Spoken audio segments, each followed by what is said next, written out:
Warak Podo Cafe baru kirim ke Pekanbaru Riau.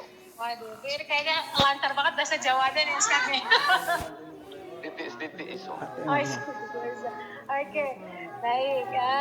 Selanjutnya Ustaz, manusia hidup berpasang-pasangan dan itu merupakan takdir dan ridho dari Allah. Bagaimana hukumnya bagi orang yang tidak menikah sampai dia meninggal? Saya termasuk menikah lama. Pulang dari Maroko umur 31 tahun. Menikah baru umur 35. Jadi ketika sampai di kampus, datang kawan saya, dia doktor hadis. Dia bacakan hadis. Man mata aziban, siapa yang mati tidak menikah, husyira yaumal qiyamati ma'asyayatin. Nanti di akhirat akan dibangkitkan di padang mahsyar bersama setan gitu.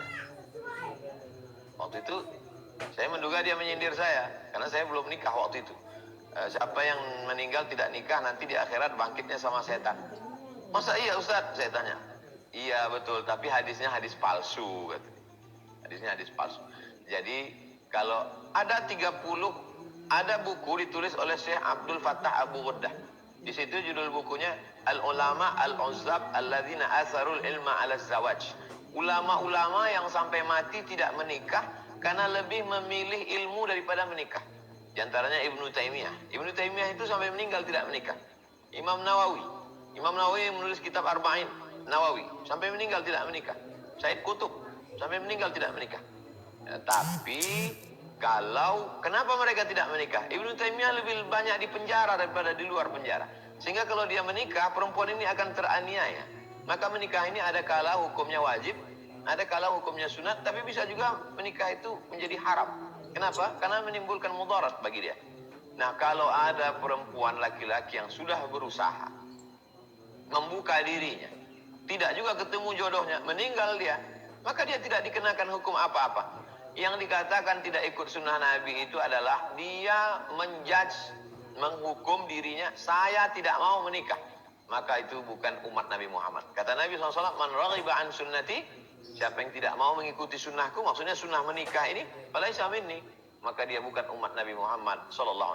Jadi kalau ada orang tidak menikah, jangan kita terlalu cepat menjudge, menghukum, kamu ini bukan umat Nabi Muhammad. Tapi kita mesti tahu kronologisnya kenapa. Dan jangan bicara tentang nikah di depan orang banyak sehingga mempermalukan dia. Tapi kita empat mata. Kenapa? Dulu saya kalau ada adik-adik kelas atau jamaah yang tidak menikah, tidak pernah saya tanya, kenapa kamu tidak menikah? Kenapa belum menikah? Tapi saya bicara empat mata, saya tanya. Ada salah satu senior saya, ketika itu umurnya 40 tahun. Dia belum juga menikah. Saya datang, saya tanya, ada nggak perempuan yang pernah kamu lihat cantik? Waktu itu nggak ada orang, berdua aja. Ada nggak kamu pernah lihat perempuan yang cantik? Kata dia ada. Di mana alamatnya? Di kota Anu, di sini. Besok pagi kita datang orang tuanya.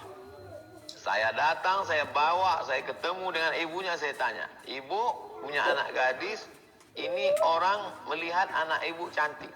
Kalau ibu mau setuju, nanti keluarga kami akan datang meminang. Ini sekedar untuk prolog mukaddimahnya saja. Jadi jangan kita gojlok, jangan kita permalukan lalu kita tanya, kapan nikah? Kenapa nggak nikah-nikah? Kenapa? Itu hanya itu bukan menolong. Kalau mau menolong serius, datang aja, tanya dengan baik. Saya tidak basa-basi bicara, saya sudah melakukan itu ke beberapa sahabat, kepada jamaah, kepada teman. Nah, demikian.